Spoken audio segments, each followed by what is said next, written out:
out against Boston, it got so bad that someone from LeBron's camp leaked to ESPN that LeBron had to be sedated before games 4, 5, and 6, all flameout games for LeBron and the Cavaliers against the Boston Celtics because of an interpersonal issue, inter-locker room issue with a teammate. And I called baloney. In fact, I said, I need to be sedated because that got leaked because I don't believe he was sedated before those games. Then Dan Gilbert publicly accused LeBron of quitting in those games against the Boston Celtics, which obviously was leading to LeBron's departure. I take my talents to South Beach. He needed a big brother. This is what he was. LeBron at that point was Batman with Robin's intangibles. He didn't know how to win yet. He needed somebody, Dwayne Wade, a very close friend and a big brother figure, to teach him to win.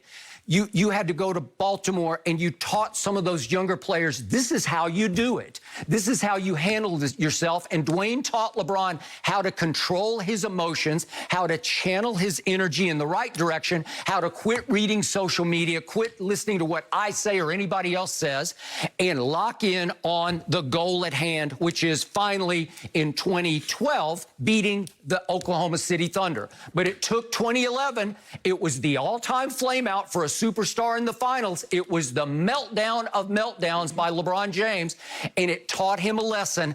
I need to learn how to do this, and Dwayne helped him immensely, and everybody believes that. But nobody believes that he went there as Scottie Pippen. Everybody saw him as But that's what Jay Williams said. Okay, well, that started it. So it was so wrong-headed by Jay Williams, in my opinion. Why would LeBron even respond to it? Why would you honor it? Why would you validate it? Why would you fuel the controversy? The same reason when they asked Michael Jordan, could LeVar Ball beat him one-on-one in his prime? The exact same reason Michael Jordan responded. Because at some point in time, I'm just not going to let you keep spewing bull jive. Huh, interesting. Well, what does it really matter in the throes of the playoffs? We're about to, they're starting tonight. Are they playing that? Well, they weren't playing. He Skip, you make it seem like he was in the middle of a timeout, and Frank Vogel was drawing up a play, and he tweeted that response. What happened to 0 dark 30? He said it wasn't that. Didn't he say that? Well, I thought that was because of social, racial justice issues that he could follow those on social media. That's not what he said, Skip. That's not what he said. Skip, he made it abundantly clear that he was not going to be that because it was a different situation.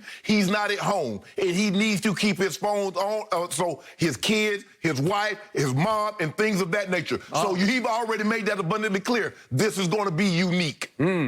Well, he kept his phone on in all those 0 dark 30 years. You don't think his wife couldn't get a hold of him at the arena? You don't think he had a cell phone that he kept open for his wife, Savannah? No, what you call him? Randy probably had that. Okay, well, he could be reached. Yeah. And it's the same thing now, so don't give me that. So LeBron tweets. Explain to me why I can't say the word. I don't know why LeBron tweets these words. Yeah, tweet it, Ron. Explain to me what I got to do with this subject matter. Well, explain to me, LeBron, why you would even involve yourself in this subject matter. See, that's what I don't get.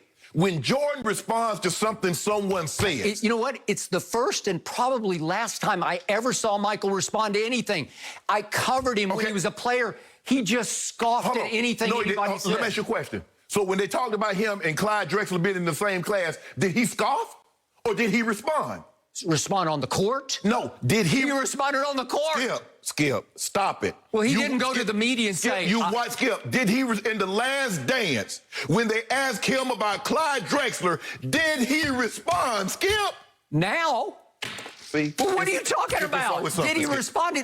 We're talking about, he's playing right now. Is LeBron still active? No, he was not playing. LeBron James was, Skip. LeBron is trying to get ready. He says, I'm over here minding my damn business. Well, mind it. Mind your business. What are you responding this for? Let me ask you a question. Let me ask you a question. Richard Jefferson, under your scenario, so was Karl Malone or Scottie Pippen or what? Because he's a two-time league MVP, and he didn't win. So what was Karl Malone? He was a Jordan. Why? He didn't win nothing. Yeah, because he ran up against the Jordan. No. That's all. It's period. End of story. No. He was an alpha. No. He was the takeover. He had killer will. So Charles Barkley. So what was Charles Barkley? He was a Pippen. Yep, he was. Well, he was. Skip, this is ridiculous. No, it's not This is utterly ridiculous. I backed you into a corner again, and it's okay. Skip. I'm telling you exactly what's going on here. There's no need for LeBron to respond to this. Why can't he respond? Because you know and I know he was not Pippen going to Miami. This somehow hit some nerve. Skip, if someone says something enough, you know that because we got a guy in the White House because he said something enough and people started to believe it. You know how this business works, Skip. I don't know about the White House, but I'll let you have that Skip, one. if somebody says something enough, people will start to believe it. For Richard Jefferson to say that Giannis Antetokounmpo is a Scottie Pippen. He said he might be. So let me ask you a question. And he is. Let me ask you a question. He is. Let me ask you a question. You can keep saying it. I said it already. Let me ask you a question. When Giannis Antetokounmpo got into the league, what was Richard Jefferson's thoughts on him? Did he think he would be MVP? Let alone 2. Did he think he would be 1? Idea. Well, he might be. So let me ask you a question. He should come out like you tell me. Be definitive on it. Don't say might. Say he is, and he's not going to win a title. Okay. That's what he should say. Jay Williams, for you to say LeBron is Scottie Pippen, you do realize that LeBron has 4 MVP. He had 2 at the time and was a skip. He was a 6-time first-team All-NBA before he ever stepped foot. I got it. You are correct. So in the end, all I care about is, in the biggest picture, that LeBron went to Miami as a Batman with Robin intangibles. That was the point. You could see it in Cleveland. He needed somebody to show him the way. Let me ask you a question. Had Chris Bosh and D. Wade had elected to come to Cleveland, or he could have got another superstar to join him in Cleveland, do you believe he leaves? Yes or no? In Cleveland? If he could have gotten a superstar, he needed help. Yeah. He needed lots of help. He joined forces with 2 All-Stars, and he joined forces with the guy that I had already proclaimed was the best clutch player in basketball at that point. You can look it up. Actually, so what was Kobe? Was Kobe still in the league then? Listen, Dwayne Wade was special. He took on his shoulders a team pretty much by himself, and he went to the free throw line that is LeBron's liability. You know it and I know it. Yeah. And he carried them to a finals victory over the Mavericks. Yeah. That's what he did. The blasphemy is so egregious with LeBron, and that you want to make this point about LeBron, that now you saying Dwayne Wade was more clutch than Kobe Bryant. Everybody universally said Kobe is the closest thing to Jordan as far as mentality, as far as clutchness, as far as Look at Kobe's record.